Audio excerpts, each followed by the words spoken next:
Welcome to What the F is Going On in Latin America and the Caribbean, CODEPINK's weekly YouTube program of hot news out of the region. In partnership with Friends of Latin America, Task Force on the Americas, and Massachusetts Peace Action, we broadcast every Wednesday, 4:30 p.m. Pacific, 7:30 p.m. Eastern on CODEPINK YouTube Live. Today's episode is Justice for Berta and Victory for the Guapinol 8, with guest Karen Spring, who is the host of the podcast Honduras Now. She is also the in-country coordinator for the Honduras Solidarity Network. I want to give you a brief background before I have Karen join us. So Berta was, for those of you who don't know, Berta was a Honduran, Lankan environmental activist, indigenous leader, and co-founder and coordinator of the Council of Popular and Indigenous Organizations of Honduras, COPIN. She won the Goldman Environmental Prize in 2015 for a grassroots campaign that successfully pressured the world's largest dam builder to pull out of the Aguasarca Dam at the Rio Gualcarque. Did I say that correctly? Gualcarque. 6 years ago today, she was assassinated in her home by armed intruders after years of threats against her life. A former soldier with the U.S. trained special forces units of the Honduran military asserted that Caceres' name was on their hit list months before her assassination. Her assassins are yet to stand trial. Some good news. On February 24, after 914 days of arbitrary imprisonment, the defenders of the Guapinol River were released. The village of Guapinol sits downstream from an open pit mining project in the Carlos Escaleras National Park. Many locals view the mine as a threat to the regional watershed. Newly inaugurated Honduran President Xiomara Castro has declared justice for Berta, and on February 28 declared Honduras free of open pit mining. So Karen, welcome to tonight's episode, and I think maybe a little better title for today's episode is The Fight for Natural Resource Sovereignty and Against Neoliberalism and Privatization of those resources and the lives. That's right, Terry. Yeah, I mean, thank you so much for having me. And it's such a pleasure to join you and CODEPINK in this program once again. I'm really excited to chat with you today and definitely on this topic. So why don't we, well, today's just a huge day, 6th anniversary of the assassination of Berta Caceres. Let's talk about her life's work, and just, give appropriate homage to her, since it is the 6th anniversary of her assassination and no one has stood trial yet for her murder. So tell us a little bit about who she was and the work that she did and how that now relates to this fight in the village of Guapinol. Sure. So Berta Caceres was a very unique activist. A lot of people talk about her as like an environmentalist, but she was very, very, she was anti-patriarchal, anti-capitalist, anti-racist. She had a very, very unique ability to bring movements and bring struggles around the country, around the region together. And she spent her whole life fighting in resistance, denouncing crimes mostly against the Lenca people that are located all in Western Honduras. But she teamed up with indigenous groups all over the region to sort of fight for indigenous rights, sovereignty, territorial control. Berta was just like a mastermind of so many of the strategies that the organization that she co-founded, COPIN, which is still in existence and which is run now by Berta's daughter, Bertita. They wouldn't allow mining in their territories. They fought against hydroelectric dams that would never bring electricity to Lenca communities. They defended forests from illegal logging, and it was just her vision was just so unique. And that's what made her one of the most amazing activists in Honduras, but it's also what made her such a target for the elite, for the military in Honduras, and for the state. And so her struggle is still so much alive. I mean, COPIN calls it the Berta Caceres cause, because Berta Caceres was murdered, and a lot of people think that she was just murdered over her fight against the construction of the Agua Zarca Dam on the Gualcarque River.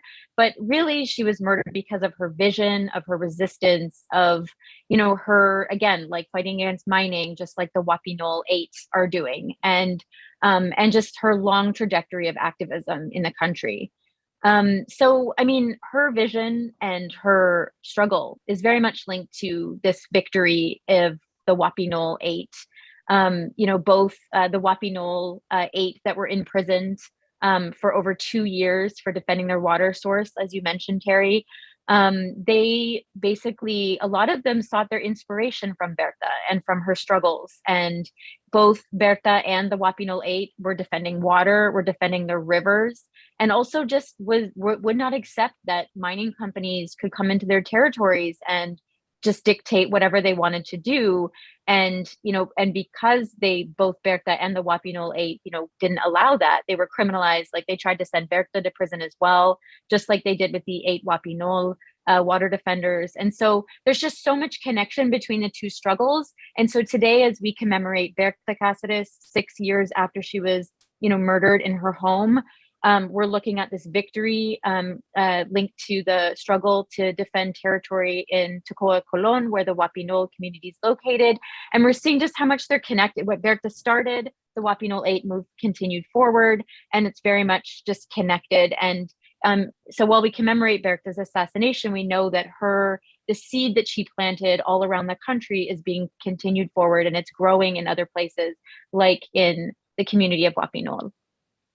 She was such an inspiration in her lifetime, and even more now, after her death. I so remember that morning, the morning of the second, 6 years ago, I got a text from Honduras. I mean, very, very early in the morning, sometime between like 3 and 5 a.m. Pacific time.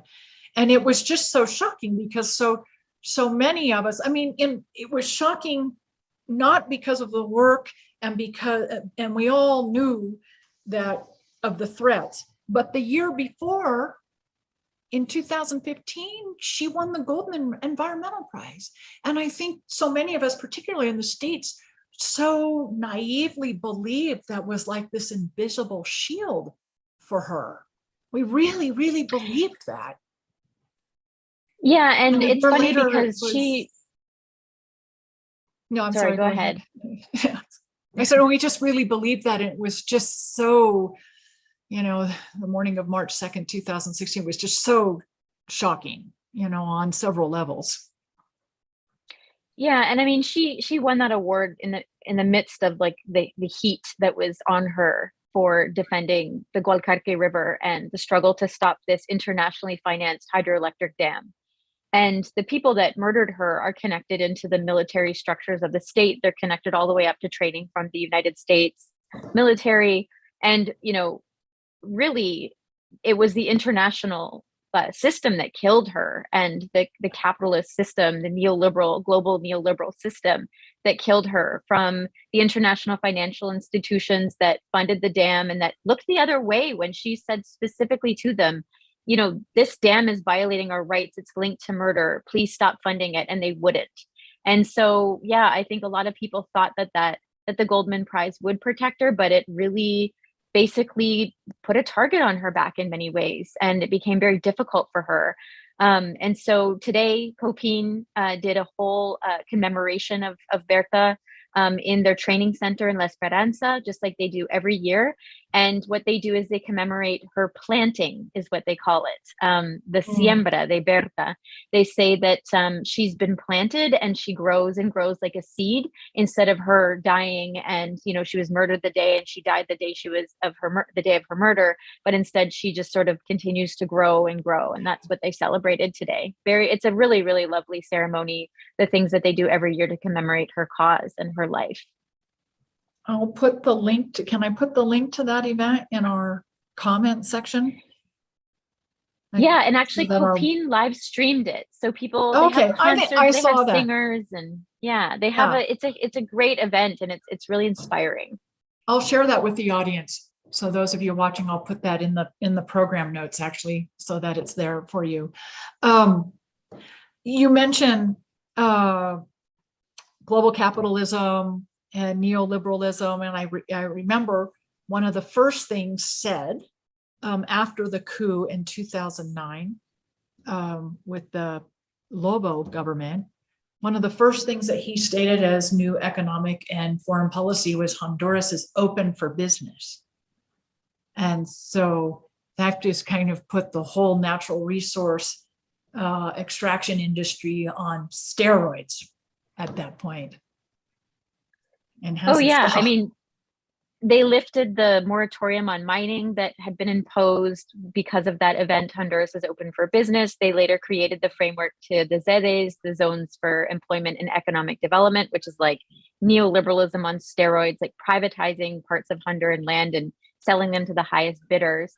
They privatized the National Electrical Energy Company, which is why there was a huge race to get concessions on rivers to construct hydroelectric dams, because companies were like, wow, they just saw dollar signs and profit from the construction of those dams. And so basically Honduras was open for business, just like ushered in this neoliberal model that, you know, we know all too well in Latin America, and how damaging it is to the majority of the population, to the benefit of a few, and a few people in the countries, but also to the United States, you know, to the so-called global north, and to the international financial institutions that are often the masterminds of this model that is being implemented all over the region.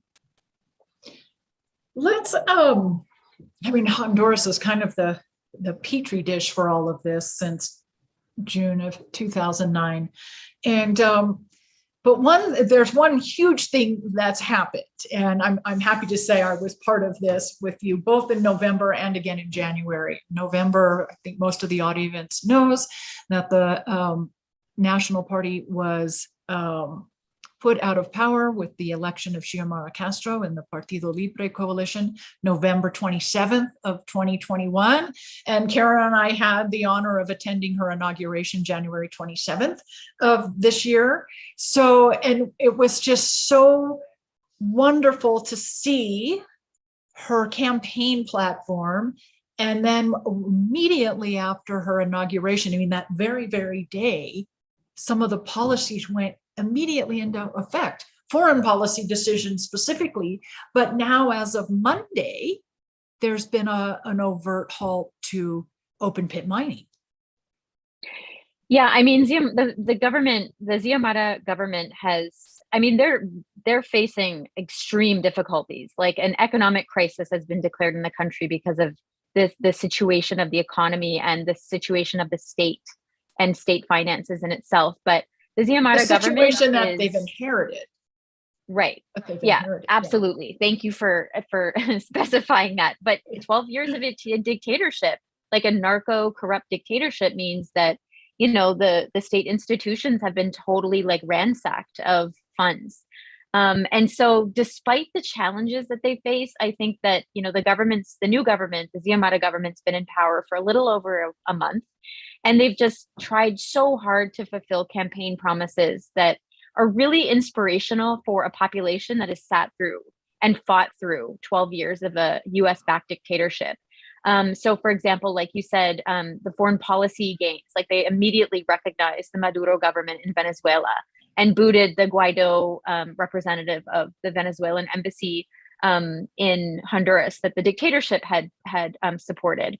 And then they, you know, they've made electricity free for people, poor families that consume less than 150 kilowatts a month. Which is like huge, which covers like over 1 million families around the country, in a country that has 9 million people. Yeah, and just the other day, one of the ministers sort of declared Honduras free of open pit mining, which I mean is a fantastic news for the whole country, but also for the Guapinol 8. And it's sort of the legacy of Berta Caceres and of the Guapinol 8 and the struggle that they went through. And the imprisonment that they faced, to have a government now say that, listen, we're going to declare this our whole national territory free of open pit mining, something that I don't think is the case in the rest of the region. Central American region. And so this is huge. And granted, it's not law yet, and there's still a lot of challenges, and a lot of people are sort of like, what are these companies, a lot of them Canadian and American, are they going to sue the state for loss of profits? Are they going to use some of those international free trade treaties to sue the state? But the government seems to be really willing to fulfill the promises and to overturn a lot of the laws that the dictatorship put in place for the benefit of a very few families and US and Canadian companies, basically. So it's been really inspiring, Terry. I mean, it's not easy, and the government is not perfect, but I mean, it's amazing to see what they've been willing to do in just over a month. And it's very inspiring. And it's created a sense of hope in the country that Honduras has lacked for so long. And there's a lot to be said for hope, and for feeling hope again. And even for me, it's nice to go to Honduras and know that, the heaviness of the narco dictatorship it's still kind of there because all the structures haven't been dismantled, but it's just nice to know that, there are friendly faces in the government that are willing to open their doors and give space to communities and movements and organizations that have been excluded for so long from those spaces. Well, I think one of the first things I said when you and I met in Tegucigalpa, it was like Saturday, the 22nd of January or so, was that, and you also, I think most of us who were election observers in November would say the same thing, even on on election day, was there's this feeling of alegría in the country that I don't ever remember. I don't ever remember Honduras having, people actually smiling, and it is lighter and happier. And that sense of hope has created enormous opportunity for the people. Oh yeah. And I mean, it's for me, it's been really interesting because like I was in Honduras. I moved to Honduras in 2009. So I only know Honduras under a narco dictatorship. I don't know anything else. I don't know another Honduras. Obviously Hondurans know another Honduras, those that are, were born before 2009, but I don't. And so, it's been so nice to see people that were in the streets, like fighting against the coup, that were protesting the coup, are now in positions of power. And, it's really nice to see that. It's very inspiring. And so I'm really looking forward to see what the government will do in the next couple of months, and obviously for the next 4 years that they're in power. You mentioned how some of the institutions have changed, and that for sure, again, going back to the evening of the 22nd, which I'm referring to for our viewers, was the vigil that at the time President-elect Castro had called for in front of the National Congress in Tegucigalpa, and how many people showed up. But we all commented on the attitude of the police and the military. They were like, I don't want to say friendly, but relatively speaking, yeah, they were actually friendly. I mean, that was just almost surreal, pleasantly surreal. Well, yeah, I mean, the first thing that Xiomara did when she arrived there that day to the Congress was that she demanded that the police remove all the barricades that stop people from surrounding their Congress and being underneath the Congress, because the Congress is sort of on stilts or posts, I guess. I don't really know how to explain it, but it's like on pylons. Yeah. Columns. And it's interesting too, because I mean, and this is awesome news for your audience too, is that so an extradition request came for Juan Orlando Hernandez, ex-president. Less than 3 weeks since leaving office, he was asked to the United States Southern District Court asked for his extradition. And so when the police were like gathering around his house waiting to arrest him, they didn't use barricades. They weren't allowed. And so people were showing up there, and it was like much more of I think because the police and the military are now like, there's a woman in charge of them. And so she's made these statements that, this is like, I'm not going to accept, a military and police that commit abuses against the population. And so it's been really nice to see that change of attitude. Granted, it's not going to be easy because there's still groups and organized crime working inside these institutions. But I think that it's really positive to see the attitude of these institutions change because of an order from, one, a new president that's progressive, and two, a woman. So it's been really nice to see that. I think it shows at a very, very human level that maybe almost I don't know, I don't want to say almost everyone, but a good majority of the country really does want to change on a very human level. They really do want something absolutely different. Yeah. Oh, absolutely. I mean, she's one of the most voted presidents in the history of the country. I don't think she's like the most, but she's right up there, like top like 2 or 3 or something. And I think that just the turnout in the elections was around 70%. And I don't remember how many votes she got. It's slipping my mind right now, but it was a huge majority. Huge majority. Very, yeah. Very clear that in people say like mi presidenta, it's like, this is what we want. We voted for change, and they talk like that. Like, we expect change because we voted for the presidenta. And so, yeah, I think that there's a lot of hope in what Xiomara can do. One of the things she campaigned on was freeing the Guapinol 8, and that happened last week. Can you share with our audience what their struggle was, how it started, and give a little bit of history as to they've also won human rights awards as well for their work and their resistance. And yeah, so the Guapinol, well, it's interesting, Terry. It's actually really important for a U.S. audience to know this. But I mean, the reason why the Guapinol 8, and there's more than just 8 people that are accused in that case. But basically, what happened is a huge U.S. steel company called Nucor Corporation decided to team up with a Honduran mining company and wanted the raw materials in that reserve, that national park, and right where Guapinol is located. And the Guapinol community said, no, you don't, because they started building an access road into and destroying a natural or a national park and like an area that's supposed to be protected. And so, so Nucor teamed up with this Honduran mining company. And so the stakes for this Honduran mining company got so high because they were like, we're being backed by this really powerful US steel company. Like, we need to plow down this mountain. We need to get rid of everybody that's going to resist our mining operation, because we need to get those raw materials, get them exported to the United States or to wherever, so that Nucor can use them as raw materials in their steel manufacturing. And so, the Guapinol community said, as you're building this road into this park, this national park, our water is getting like dirt in it, and it's getting like, we can't use the water. The animals are dying. We can't swim in our river anymore. And so they started like farm animals and wildlife. Okay. Oh yeah, and themselves, like, they couldn't wash their clothes in the river anymore. They would turn their taps on and mud would come out, or like really muddy water.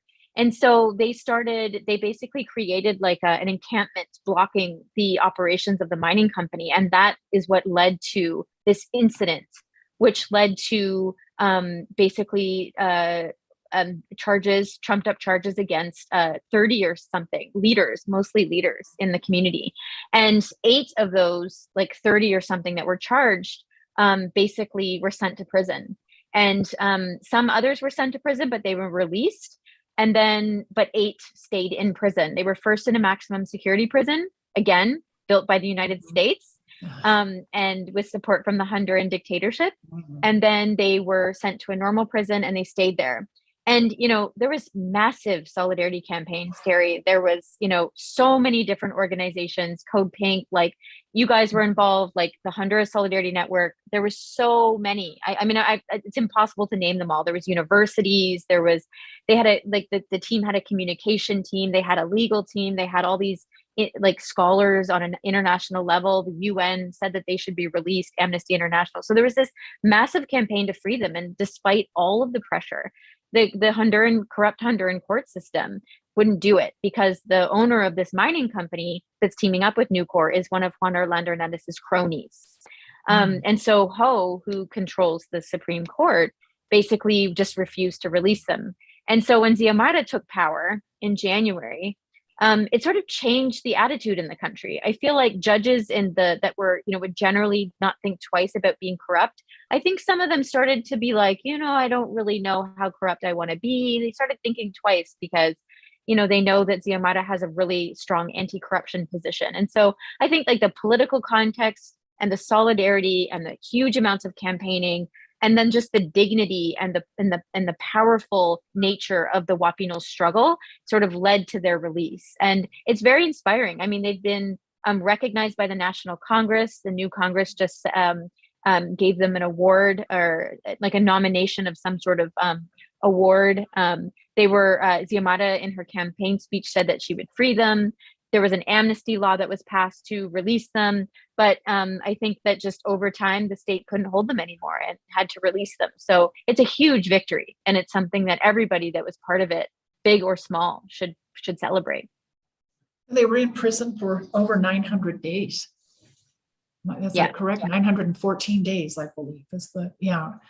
So, I mean, that's pretty hard for those of us, raised in the US to think being in prison for 900 days for protesting the development of a national park, especially given how we prize our national parks in the US. Yeah, I mean, that's just really, one of the things also, I think it's important, and I know you're very good at talking about this, and you actually have personal experience with this, that, when these were 8 men that were in prison for 914 days, and the principal breadwinners of their families.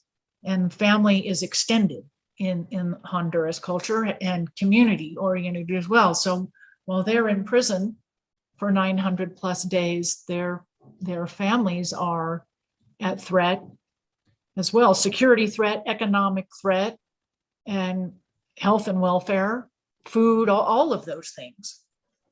It compromises everyone. Just like in the US, when you send someone to prison, you send the whole family to prison. And then you add the sort of the difficult political context of this specific struggle of Guapinol. I mean, the families were getting threatened constantly. Armed people showing up outside their homes, unusual things happening, military and police just showing up in the community, or shots fired in the distance to scare people, threats. I mean, it was endless. And I don't even know the extent to the threats, but I know that there was a lot of fear in that community as the families fought for the release of their brothers and sons and husbands and partners. And so sending them to prison, I mean, now that they're out, this process of healing starts. Like, first of all, they have to run the mining company out still, because the mining company is still trying to push forward. And they might be successful because of foreign investment and the role of Nucor Corporation in that investment.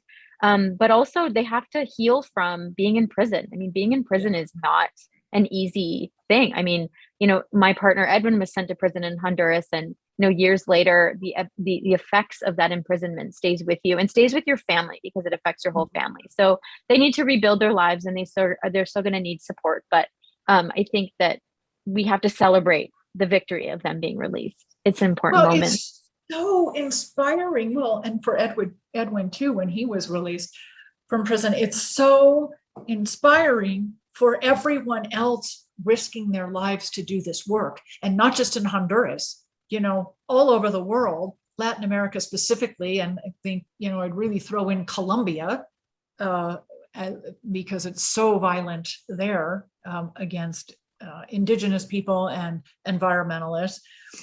It's just it's almost unbelievable, actually, and so inspiring and motivating for so many people to see that despite the extraordinary risk, it's possible.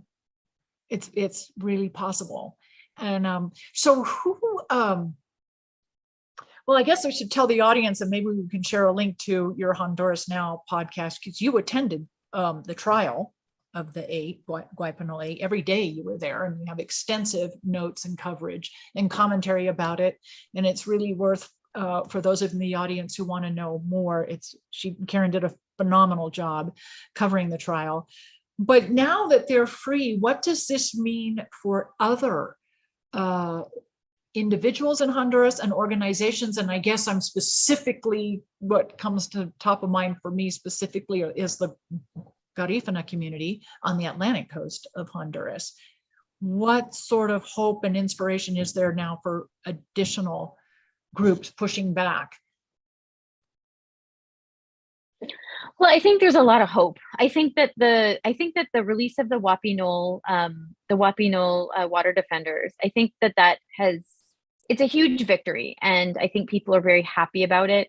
But it hasn't been easy, and despite the fact that the context in Honduras is changing because of the new government, there are a lot of things that are going to take a long time to change. And one of those is the attitude of the military and the police, and also the organized crime that has taken over Honduras. And so OFRENE, which is the Black Fraternal Organization of Honduras that represents the Garifuna people on the north coast, the Atlantic coast, like you mentioned, they are still facing a lot of threats. And they also have been, arrested and put in prison for defending their territory. And because they are Black, and they face a lot of racism from global structures, global policy, but also nationally. And their struggle is very important and very unique too. But I think that they're so united too, and they're very strong in their struggles. I think that there's a lot of possibility there for some victories as well. And I mean, so far there's been a lot of Garifuna leaders in the Trujillo Bay area, which is really close to Guapinol, actually, who've been arrested, and all of them have been released after being in prison a couple of nights.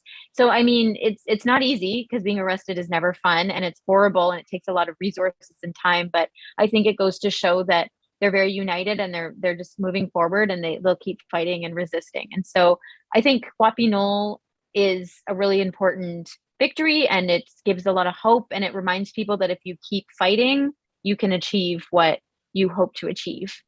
So I think that's what it. Those are the seeds of Berta's death. A huge success. Her planting. Yeah. Her planting, even though it doesn't sound right in English, but in English, Siembra de Berta. Yeah. But look at what's happened. I mean, here we are talking about, the victory of the Guapinol 8 on the 6th anniversary of her assassination. It's pretty amazing.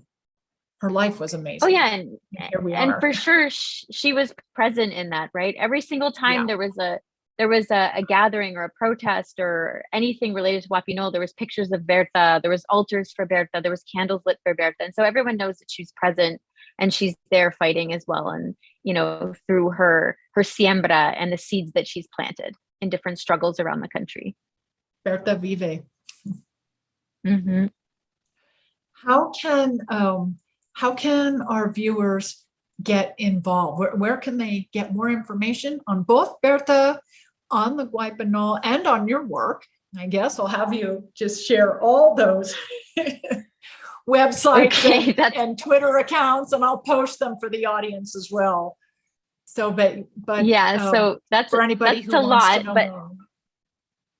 Yeah, those are going to be a lot of links. So sorry No, for that's the good. list, but I mean, good. If people want to know more about Berta, about her cause, about her case, one of the people that was convicted for being involved in her murder, which was a military officer that was trained at West Point, he actually is going to be sentenced in April. And wow. And not everybody, like for example, the family that financed the dam and that financed her murder, or the international financial institutions, have not been held accountable. So people can check out all the things related to her case on CODEPINK's website. It's codepink.org or org. They also have a fantastic social media. They have Instagram, they have Twitter, they have Facebook, and a great website where all that information is located. And then for the Guapinol, they have a website as well. It's called Guapinol Resiste in Spanish, .org. And that's where a lot of information and actions and everything are located if people are interested in that struggle. And then I'm a member of the Honduras Solidarity Network, just like CODEPINK is. And so people can check out the Honduras Solidarity Network's social media. And that's, so just Google Honduras Solidarity, and there's a Facebook and Twitter. And then if people are interested in my work, I'm posting on HondurasNow.org, and I have a Twitter, Facebook, and Instagram. Honduras Now basically is what it is. And people can check out my podcast called Honduras Now. So that's a mouthful, Terry, but that's where basically people No, can but get more it's information. It's so great for people to know how expansive the work is.